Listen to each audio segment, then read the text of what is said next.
Welcome back, Catamounts. My name is Rufaro Rutizirira. And I'm Deanna Sipe, and this is your campus news presented by WeTV Catamount Entertainment.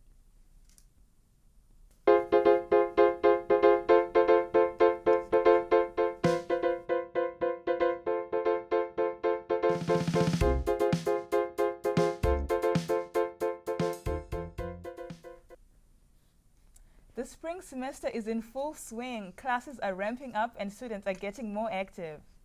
It's getting real busy. Speaking of which, how are your classes this semester? Oh my, I kind of like them. I've got 4 on like Tuesdays and Thursdays, so it's kind of like a busy schedule. And you? It's pretty busy. I only have like classes till 11 a.m., so it's not that busy, but I have other stuff that is keeping me pretty busy. Yeah. No, definitely. I can understand that. Reporters Deanna Sipe and Mackenzie Atkinson and Marie Spencer had the chance to attend the Outhouse race. Tell us more. Beer, fun, and outhouses? On February 15th, the 18th annual Great Outhouse Race took the Sapphire Valley slopes despite heavy rain. I think we're still going to have a pretty good turnout today. I think enough people like this race. They're here. A lot of them are not here year round, but they come up specifically for this weekend. Each team had a designated sitter who rode inside the outhouse as 2 pushers guided the outhouse part of the way down. Teams slid down the slope 2 at a time in double elimination style. Woo! Feel the rhythm! After the long-awaited snowdown, first-time outhouse racing team Flower Potty took home the first place prize. We've never done this before. We didn't know anything about it and showed up today and had a blast. Among the many different teams from all over the country, most impressive for us were Barbie and Ken from Savannah, Georgia. They turned out to the event racing an outhouse labeled Disco Potty. We figured out that one of our family friends had an outhouse that he already built for, don't know. And so we Barbified it. Had to think of a theme that's about women. And we had the suit. So that was, it kind of built around the snowsuit. And then we had a hunky cabin. Local cashiers businesses like Whiteside Brewery raced an outhouse shaped like a pint of beer. For us, it's just a good way to get out and expose the businesses to the community and kind of participate in community projects and events. Before the race began, viewers could grab a beer, look at the outhouses, talk with racers, and listen to live music. We've been coming for probably 6 years now, every year. Amazing event. It's fun being around this atmosphere, all these people, just having a great time. While rather unusual, outhouse races have proven to be fun. And the fun only continues, so don't miss out next year. Wow, very interesting. Who knew outhouses could be so much fun? I'll be sure to check it out next year. The 57th annual Juried Undergraduate Exhibition will be on display to the public until March 21st. Reception for awards will be held on March 20th from 5 to 7 p.m. with exhibition juror Marie T. Cochran, the founding creator of the Afro-Latin Artist Project. This exhibition is a way for students to showcase their work, so go support your fellow students and have some fun. On Wednesday, February 26th from 6 to 7 p.m., Cataracts Comedy Club and the 2025 improv team will take the stage at Belk Room 294. The night of comedy with the Rainbow Roadies kicks off with a fully improvised performance, followed by an open mic session where you can take the spotlight. Whether you have a stand-up routine, a funny story, or even a song to share, this is your chance to shine. So come out, enjoy the show, and maybe even grab the mic yourself. Soon to come, Dom recapping the week in Catamount Sports. And for next week's weather forecast, stay tuned. Jordan knows he shouldn't eat this entire bowl of nachos, but tonight he's earned that right. Because a few hours ago, in the middle of happy hour, he recognized a sign. Not from the gods or a bolt of lightning, but from a double heart, a kissy face, and a fourth ha in ha ha ha. That's when Jordan knew he was buzzed. So when it was time to go, he got a ride home instead of driving. Be a legend like Jordan. Recognize your buzzed warning signs and get a ride home. Buzz driving is drunk driving. Do you have prediabetes? North Carolina residents with prediabetes can enroll in a free or low-cost national diabetes prevention program. Trained coaches are standing by. Get started now at joinaprogram.org. Roll over. When you adopt a shelter pet, you discover all the things that make them unique. And your mother. They're a little bit of a lot of things, but they're all pure love. If I could go back and change it all, I would. I think I'm gonna miss you the most. I'm sorry. I'm so sorry. I'm so sorry. Or maybe it's just the little moments. If I could go back and change it all, if I could go back, I would. But I can't.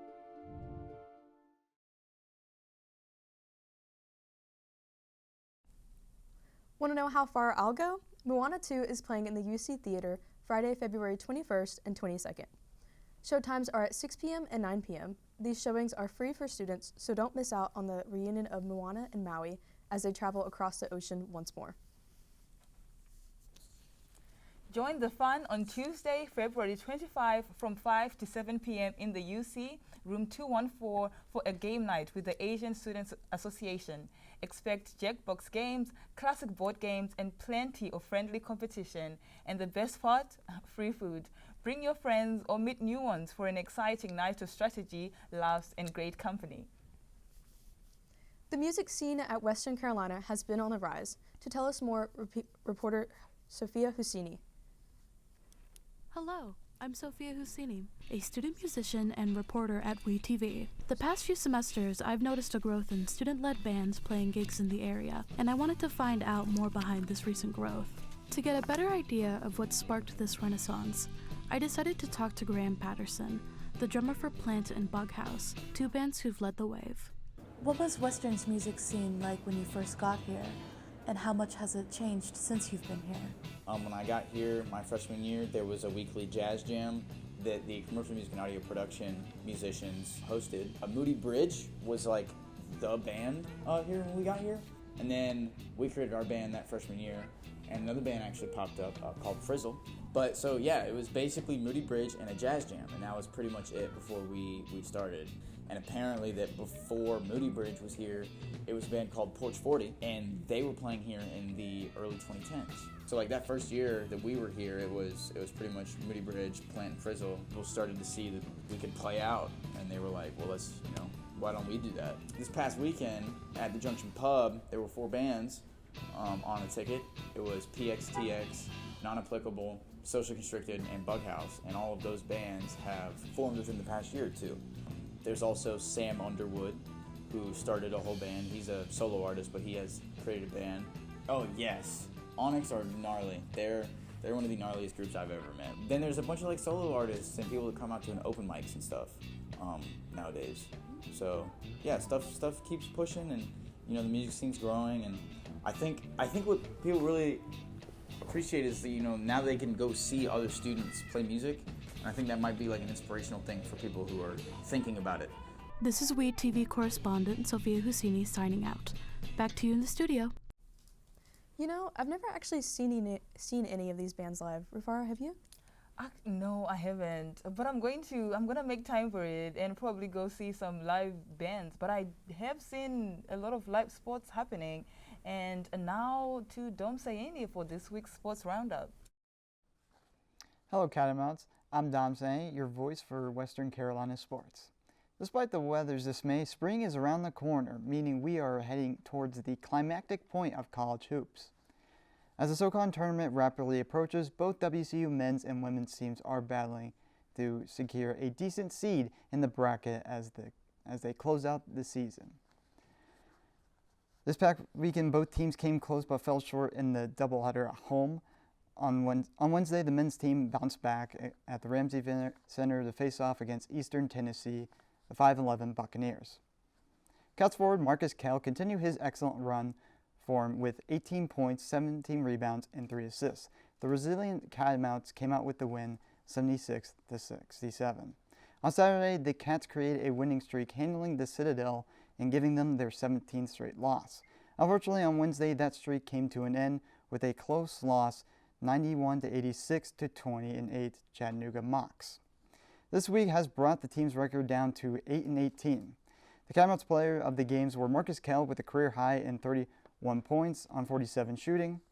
Bernard Pelot with his 5th double-double on the season, going 14-2-10. Then there's Cord Sansbury with 17 points on a 6-14 overall. After a tough month of competition, the women's team rebounded, getting an important conference win, beating Furman 70-57. Taisha Beans had 18 points and 11 rebounds.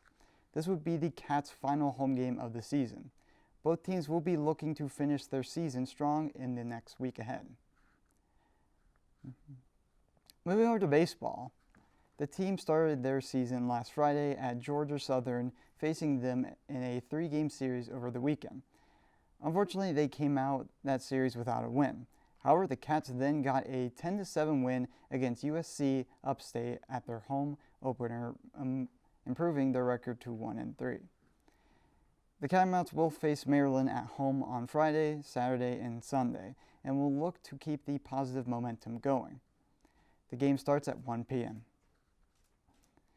Closing out this segment is WeTV's Athlete of the Week. This recipient is Catamounts men's basketball player Marcus Kell, who received back-to-back SoCon Player of the Week honors over the last 2 weeks. Congrats, Marcus, and go Cats! Thank you, Dom, and stay tuned as we have Hallie Stanley live in studio interviewing local advocate Kaz Brennan. And after the break, you, Genevieve, with next week's weather. We're all just trying to keep things running for those who rely on us. That's why we don't have time to be sick with the flu.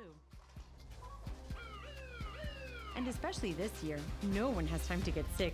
Get a flu shot for yourself and those around you too. Right here, baby. Look. Uma. Noah. Something more than a birthday is happening here.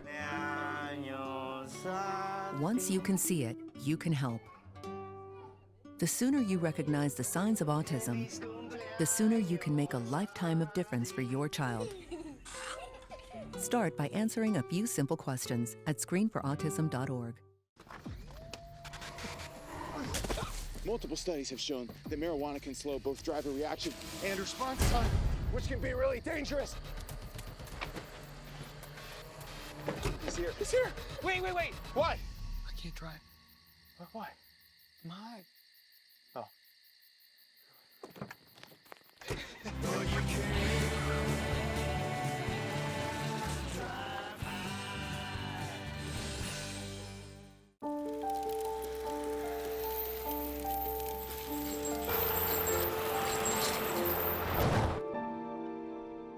Did you know dragging chains can spark a wildfire? Only you can prevent wildfires. Every day, Millions of people are connecting. and even though we're overcoming obstacles, Watching each other's backs. And banding together. We should still make an effort. We should still make an to effort. get to know each other, On a deeper level. Father. cosplayer, Mentor. Actor. It's time we take a step forward it's time we take a step forward. Come together. and discover How accepting our differences can make us stronger. You know, Diana, I was actually thinking about what I'm going to eat after this. Are you going to go on campus or like? Yeah, I don't have a car, so I'll probably go to Fisher's. I heard they have the new acai bowls. I'm going to give them a try. Yeah, I tried those last year. Very good. Very good. Okay, speaking of food, to show us another recipe, we cut to Ryan Creel and Julian Van Hoof. Oh, yes, you do.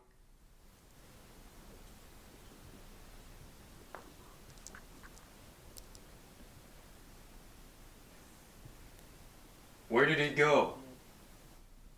Now how am I supposed to film the next episode of We Cook? Oh, yes, you can. Ryan, what are you doing here? This is my apartment. Oh, yeah. But that's not important, because I'm here to help. And it's time we cook!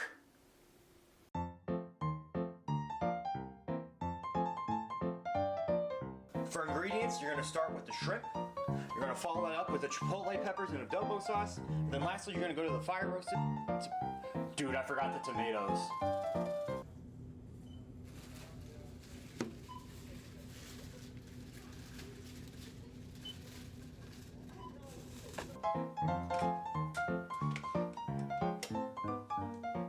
Take 3 cloves of unpeeled garlic, put them on a pan over medium heat, and turn them occasionally while cooking them for 15 minutes. Let them cool for a minute. After the 15 minutes are up, you're gonna peel them and put them in a food processor or a blender.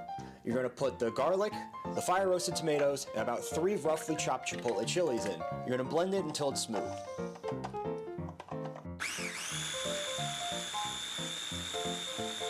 Next, add this mixture over a pan with some oil over medium-high heat. You're gonna stir it around until it reduces the consistency for about 5 minutes or so. Then, you're gonna stir in your heavy whipping cream, pepper, and oregano. Reduce the heat to medium and let it simmer for a couple minutes to let the flavors come together. Julian, could you help me peel all this shrimp? No. See what I gotta put up with. Then you're gonna go ahead and add some salt, add all the shrimp you got in there, and stir it and let it cook all the way through until the shrimp loses a little bit of their translucency in the center. This should take around 3 minutes. After that, you can serve it with some warm tortillas.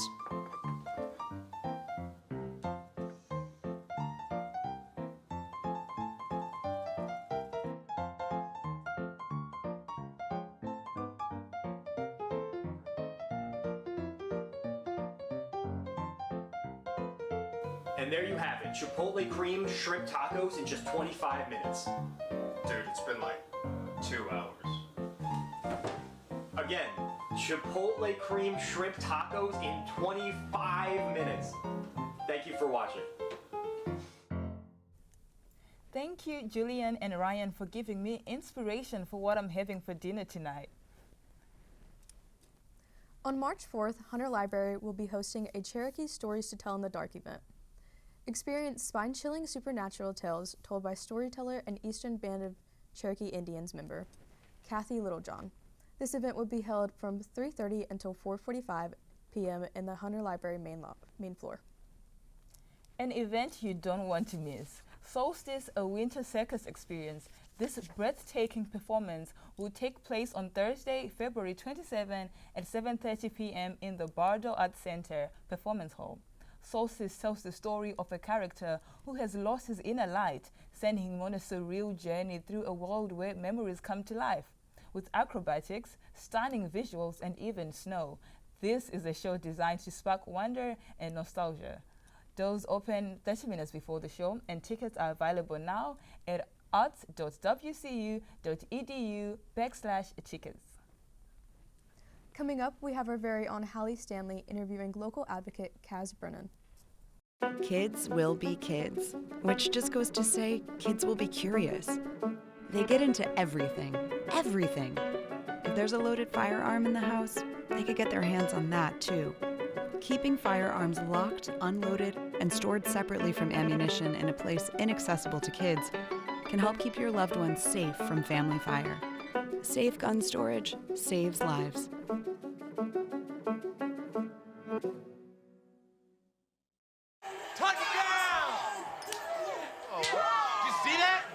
We scored? Yeah, we scored. We're going to the playoffs. I can't believe I missed that. Every time I'm buzzed, I spend too much time on my phone. What? I should take your phone away. No. I'll call for a ride. Hey, why does my face look like that? I'm playing with these new face filters. Okay, you know what? Yep, that's mine. I'm gonna need that back. No.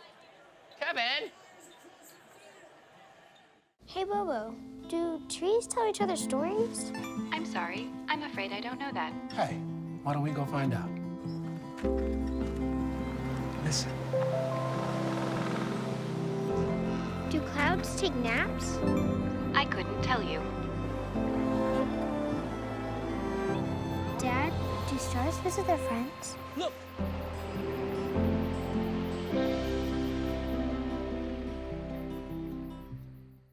With Julia's autism, loud sounds can be too much. But she still loves to make music. Yeah. Play band. Early screening for autism can make a lifetime of difference. Find out more at screenforautism.org. So, breaking the fourth wall here a bit, it is currently Thursday the 20th nighttime. If you're here, you'll know it's pretty cold around here, if you couldn't tell. Fortunately, you will not be watching it when it is cold. You will be watching it when it is warm. It's like so. If you look to my, well, I guess behind me, to the left of me, to the right of me, there's a lot to see here. Mostly cloudy, but fortunately, it is still raining, which means we get to say our classic phrase, we carry umbrellas! But there's more to this than just umbrellas, mainly clouds. More clouds. Clouds. And more clouds.